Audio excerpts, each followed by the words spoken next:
Bonjour and namaste. Today I am cooking pani-roti, and this is part of my upcoming book, Choreography of Cooking Nepalese Cuisine with Cultural Contents.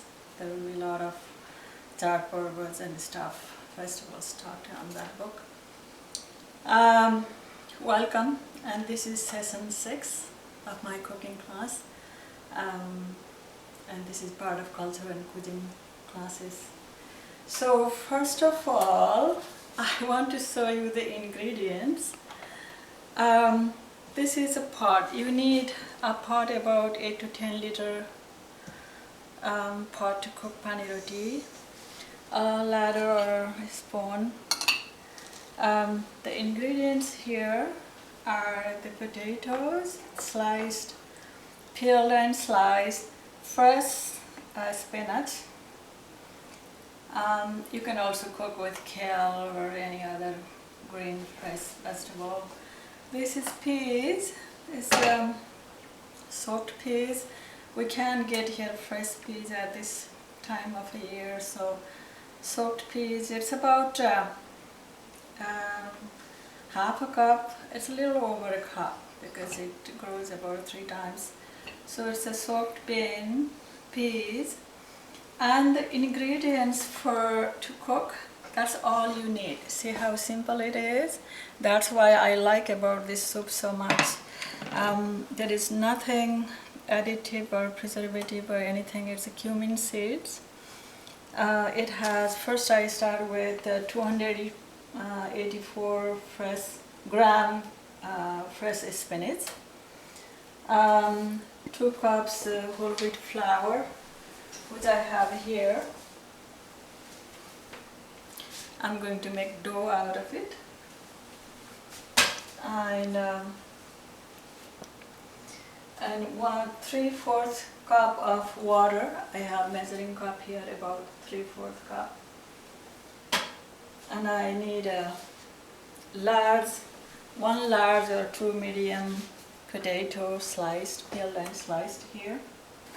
1 cup soaked whole grain, I already talked about. 2 tablespoons of ghee. I like the butter flavor, but if you rather have butter, the olive oil or any other oil, you can have that too.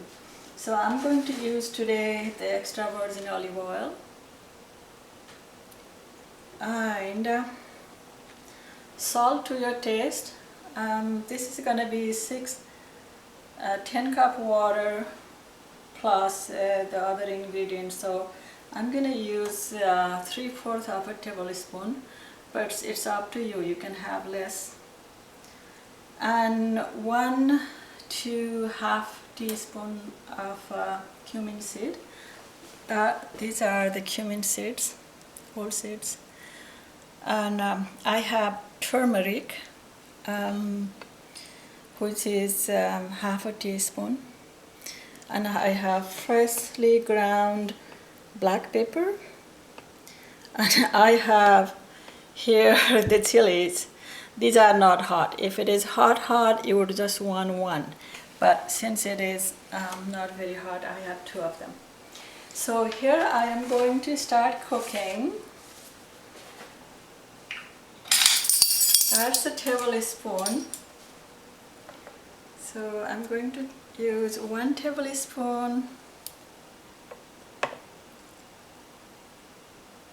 2 tablespoons olive oil. So that is done. And I start with the cumin seed.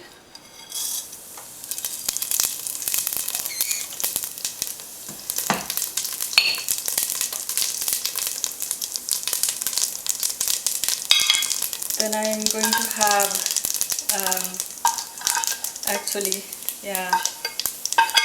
the turmeric powder for color, the black pepper, and to chill it. If you want hot, you break them, otherwise you can just throw it the whole. And I'm adding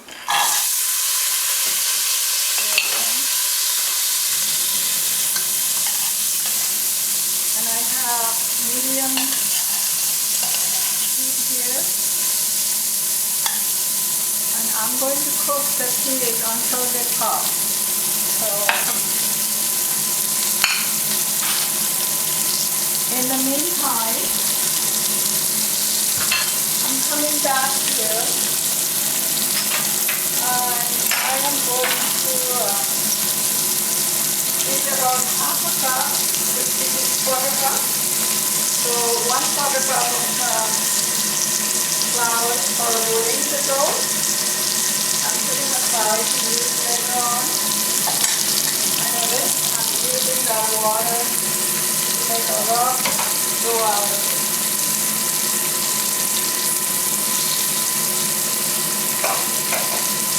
You don't really need a fine dough, just a rough dough to make.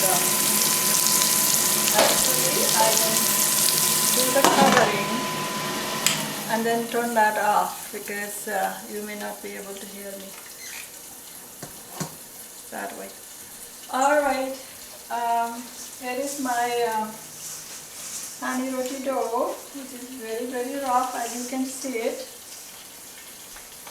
I'm going to put right here.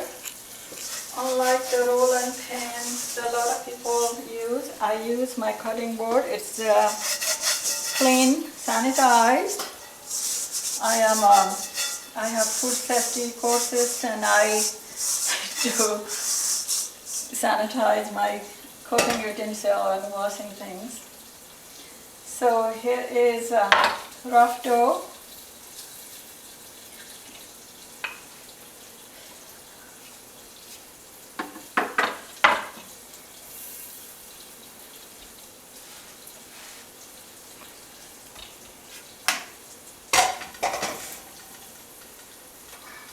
And that's why I left that little bit of flour there to sprinkle above the thing and give a little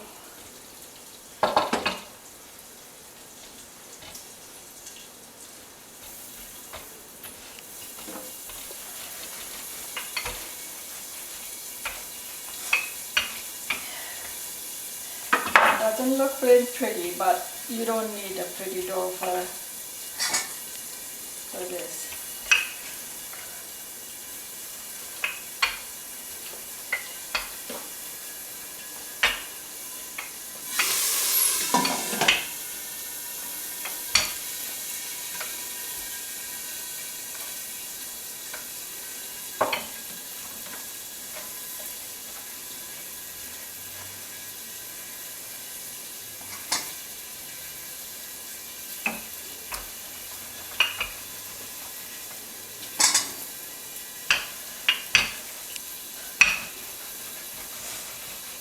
The bigger cutting board is the better. And it's pretty large, but it's still not big enough.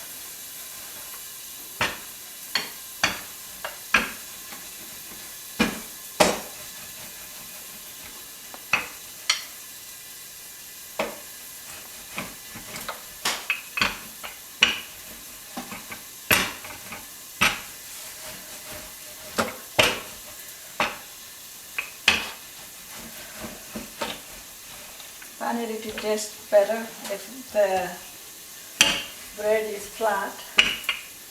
So I'm going to have to go back here to see how my tea is doing. It looks like they have gone popping. And I'm adding the potato here.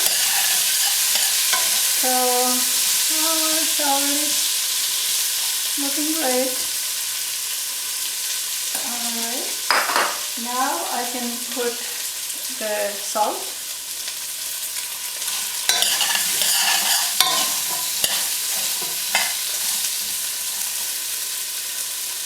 And I leave that here and go back to my dough making.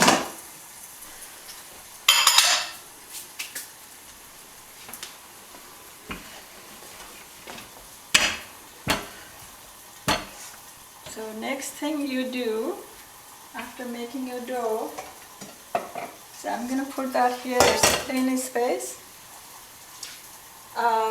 Cutting. You can use a dull knife like that, or this is pretty dull, it's not sharp, so I'm using this. And you would cut the dough diagonally.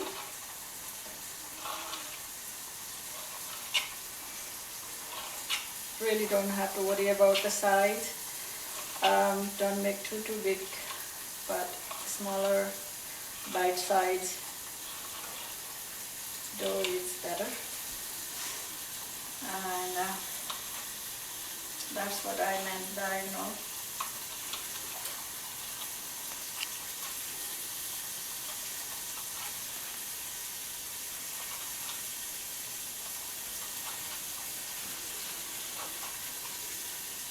Okay, I'm going to use just that much. The other side is, I will roll a few more times. So I am taking them out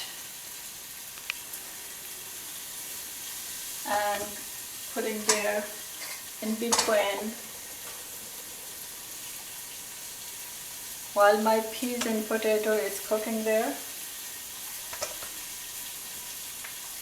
And I probably will have to add water to let them cook.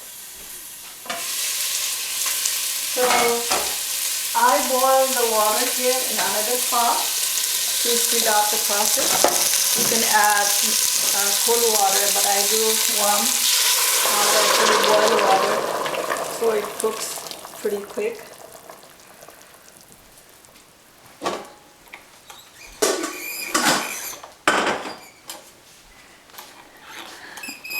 Hot, high, medium. Okay, I have 10 cups of water there, and I'm going to let it cook. It's in 10, it's about high, and this is actually this oven is not, this stove is not very hot, so even if you put high, it will be automatically adjust the heat, so I'm not worried about that. So we'll come back here and we'll use this little piece.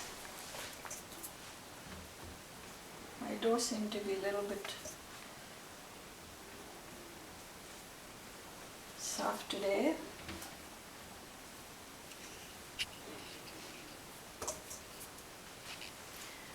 And I add a little bit of flour so they don't stick together.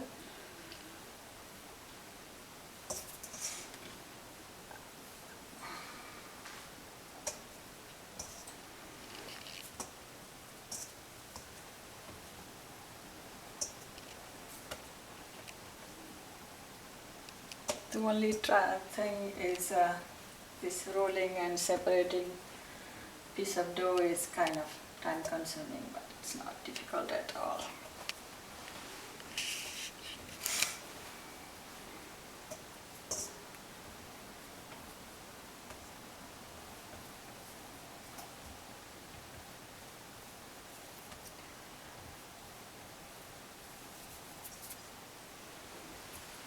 So Pani-roti, while I'm doing this, I'm going to tell you the story of why I decided to do the Pani-roti today. It's because our children love this.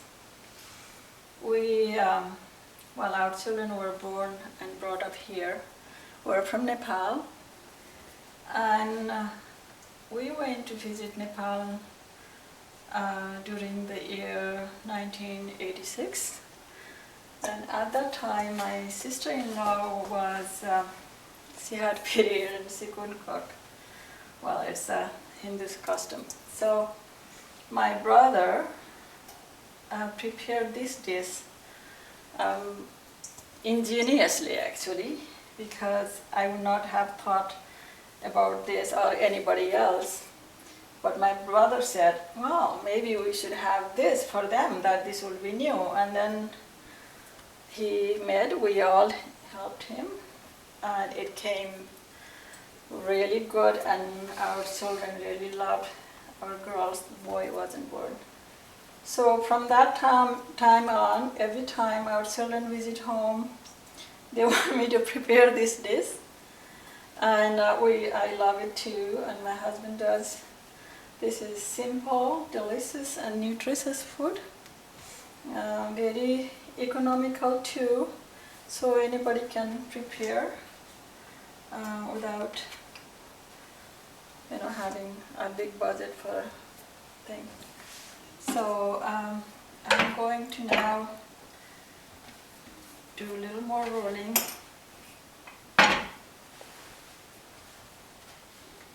Because I don't want the thick dough.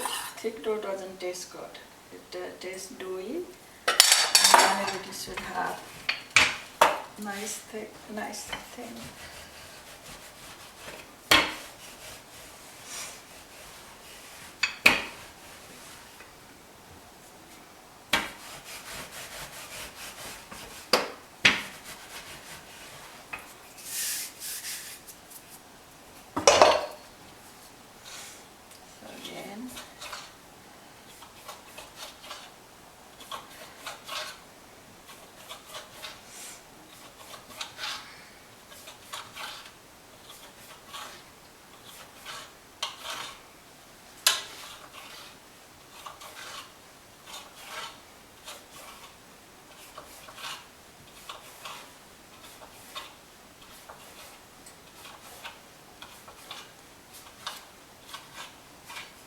Alright, I think we're almost done doing that.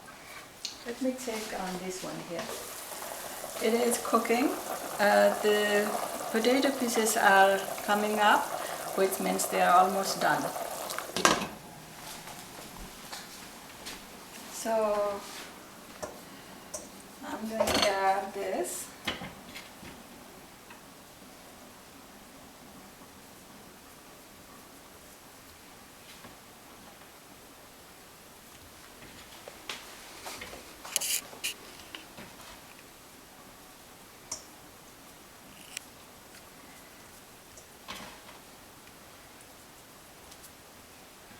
If you have someone to help breaking off these pieces, that will be even faster.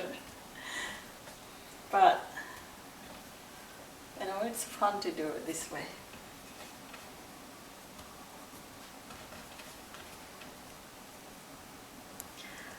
The name Pani-roti is, this is roti basically. It's a piece of bread, roti. And in Tibetan, they call it tentok, which is pulling, dough pulling, in Tibetan language, I think. But we call it Pani-roti. And my mother, I don't know how she learned, because a lot of our relatives and friends did not know it. But I have a story again to tell you later on, that I actually, not only me, my family actually saw a group of people from Tibet preparing this dish. So we're lucky that way. So this is now ready. I'm adding this dough.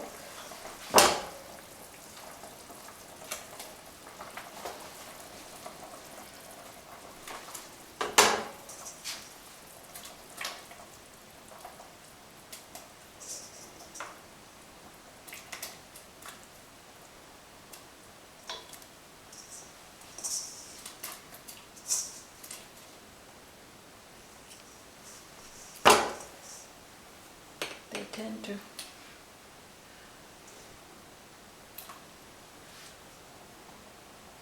clump. I didn't put enough flour in between, it looks.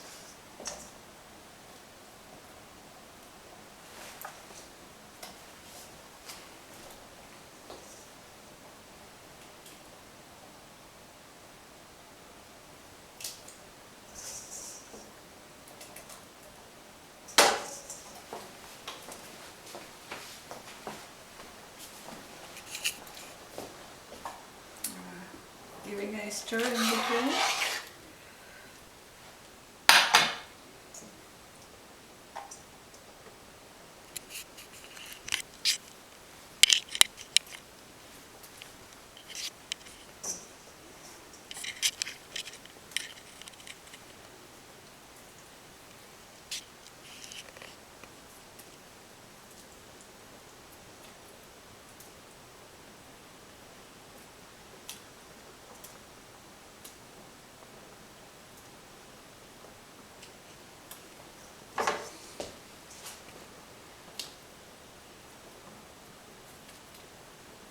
You can pull and flatten in between.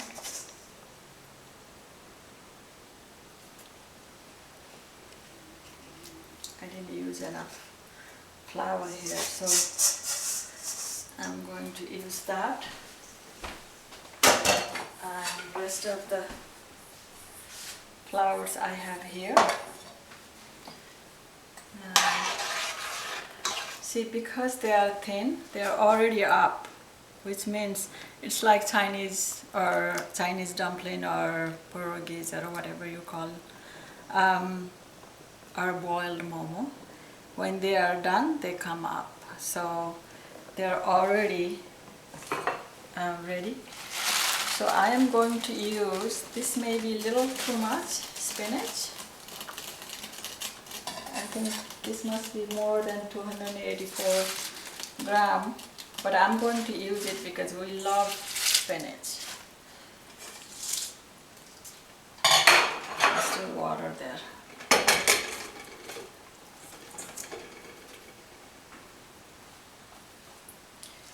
And I am going to press them gently down.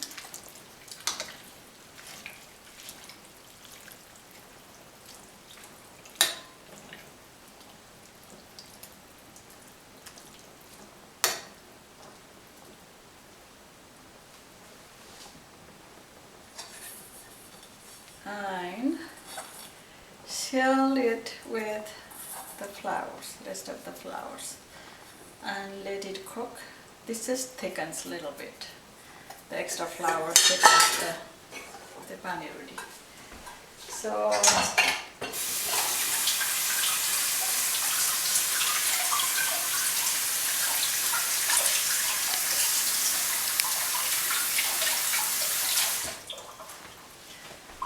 clean my hands, and this is going to take about 5 minutes to cook. So here is, just to make sure, I'm checking on the list, and so I have everything that should go on in that soup. The little bit about the pani-roti soup here is it's a staple meal for the Sherpa ethnic group in Nepal, as well as the villagers living along the Himalayan range. Not much grows in Himalayan range, you know, it's cold, and winter time there's not much vegetable, and so I guess the Sherpas use anything they find. They just boil the water, throw anything, beans, rice.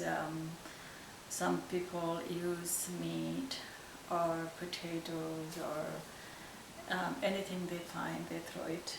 And so it's simple but amazingly nutritious too, because it has peas, a potato, the green vegetable,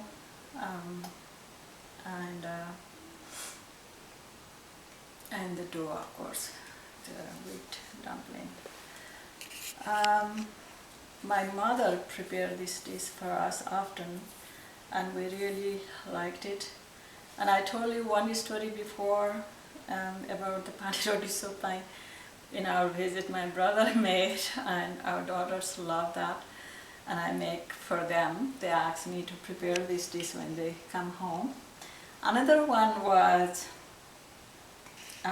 once my parents used to rent a home, part of their house, to a couple, actually our family, And the man of that family went to Lhasa, Tibet on duty, official duty, and when he came back, he brought few Tibetan porters, carrying his luggage. And what he did was, the first day they cooked, and then second day they hosted the dinner, and the second day the porters were themselves to prepare their own meal. And what they did was, like, we were all watching from the window, and the porters, middle of our courtyard, my parents' courtyard, they asked few items, and they burned wood, and they prepared Pani-roti right in front of our eyes. And I can never forget that. It was so much fun.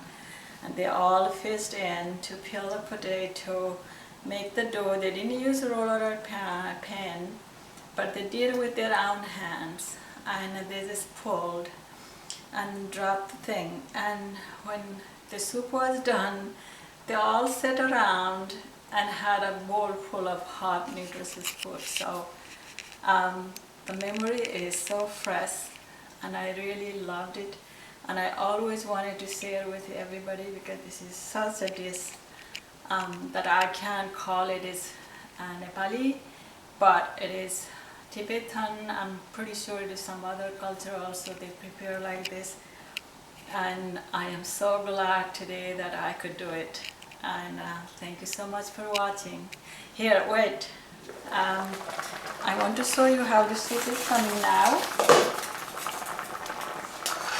This is the soup. Look at how it looks. The potatoes, peas, green, what more do you want? Everything in one simple dish. And this is delicious. I wish you could taste some. So thanks for watching.